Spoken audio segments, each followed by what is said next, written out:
up, guys? It's Richie here with Statifying Football. This is your Week 11. There's only a few weeks left of college football, Week 11. These are your weekday games. There's a lot this week. The College Football Committee polls come out on Tuesday, so there's actually games on Tuesday, Wednesday, Thursday, and Friday this week. Let's jump right into it. The Tuesday games, Kent State and Toledo both coming off bye weeks. Kent State's last game was a 23-16 loss to Miami of Ohio. Dustin Crum, okay, 209 passing, 1 pick, added 64 rushing yards, a turnover twice. They caused 2 turnovers. It was a pretty close game, and Miami of Ohio was able to score 1 more touchdown. That's basically it.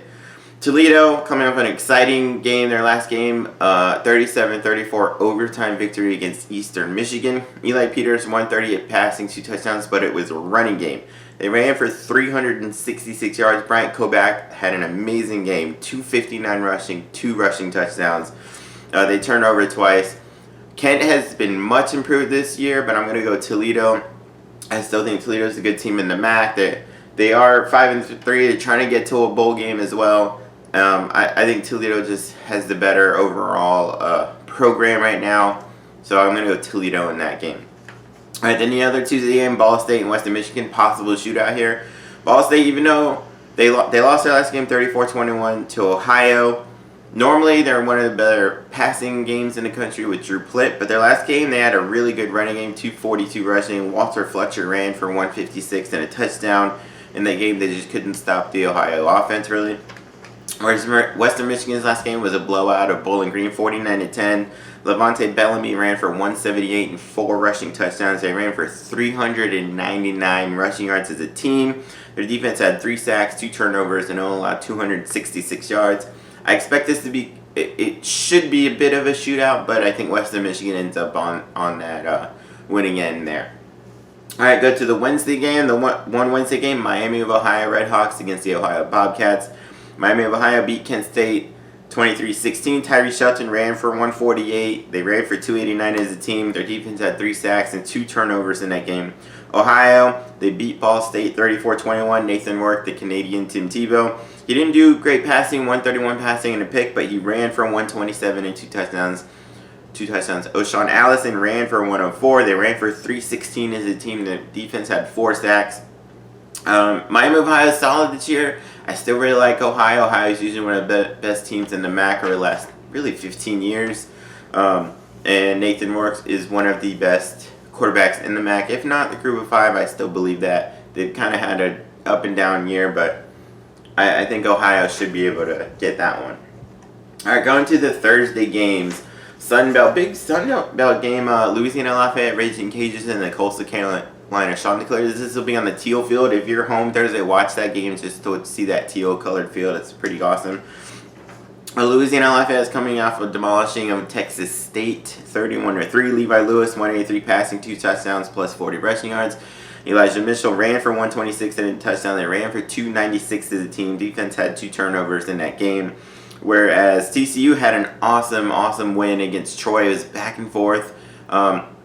Coastal Carolina was down 35-28. They scored a touchdown with 30 seconds left. Decided to go for the 2-point conversion to win, and they got it. They won 36-35.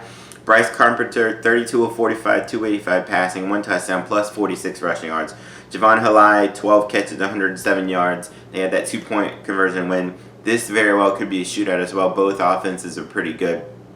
Most of the year, I've been going for Louisiana Lafayette. Coastal Carolina is dangerous. It's at the Coastal Carolina field. But my head, I'm logically kind of thinking about that. I'll go with Louisiana Lafayette here. But this very well could come down in the last 30 seconds like Coastal Carolina's previous game. But I'll get the Raging Cajuns. They have one of the best trio of running backs. I keep saying it in the country. Raymond Calais, Elijah Mitchell, and I forget the other one, but still, they've been awesome this year. All right, then the other Thursday game is the hometown Tampa team, USF Bulls, and the Temple Owls, both coming off bye weeks. Temple, they lost 63-21 to UCF their last game, but they were only down 20-20 at halftime. Then UCF went off the rails and scored a ton of points in the third quarter. Anthony Russo was so-so, 12 of 24, 199, 2 touchdowns, but he threw 2 picks in the third quarter as the wheels came off. Brandon Mack, 5 catches, 104 and a touchdown. They only had 45 rushing yards on 40 carries. They really need to get that going against USF. Whereas USF, they're coming up by the last game was a nice 45-20 win over East Carolina. Jordan McLeod, 9 of 12, 102 passing, 2 touchdowns, plus 49 rushing. Jordan Conkrite has gone off of the last 3 games. He's gone over 100 yards rushing the last 3 games, including 129 and 2 touchdowns there. They ran for 347 yards. They put up 525 yards of offense. Their defense forced 2 turnovers. This is an interesting game because most of your USF hasn't looked that good, but they looked good the last few games. Temple has been very up and down. This could be a slaughter by Temple. That being said, it's in Tampa. I really like the running game. I like that Cronkrite is getting going. McLeod, he's a freshman. He's looked better the last few games. Temple showed even before the Rails came off against UCF, they couldn't really slow the UCF offense down. USF's offense has been looking better. I'm going to go USF here in a very close game. I think those come to the end. I'm going to go USF here. All right, then the Friday games, UCF and Tulsa. UCF coming off a 44-29 victory over Houston.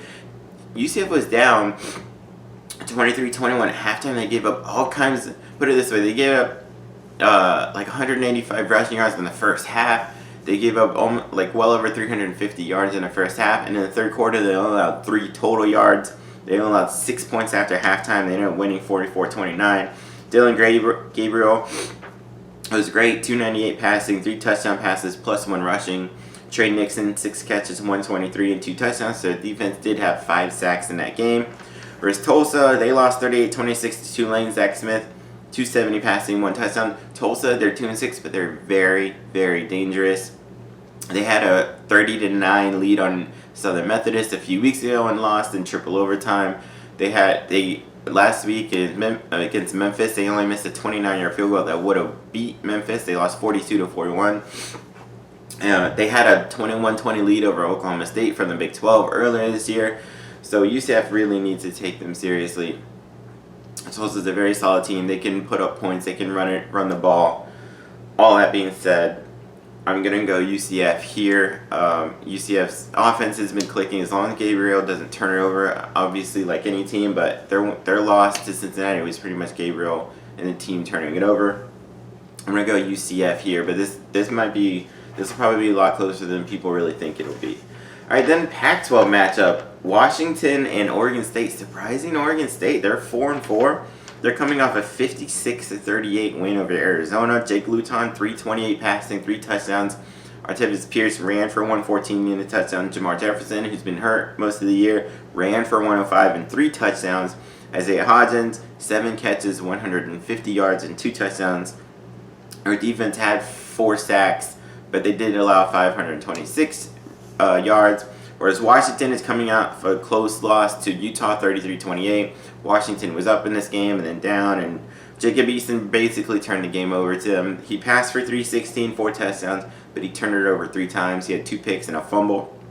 Hunter Bryant, 6 catches, 105, 2 touchdowns. Defense did have 4 sacks and 2 turnovers, which is significant because Utah had only given up 7 sacks all season.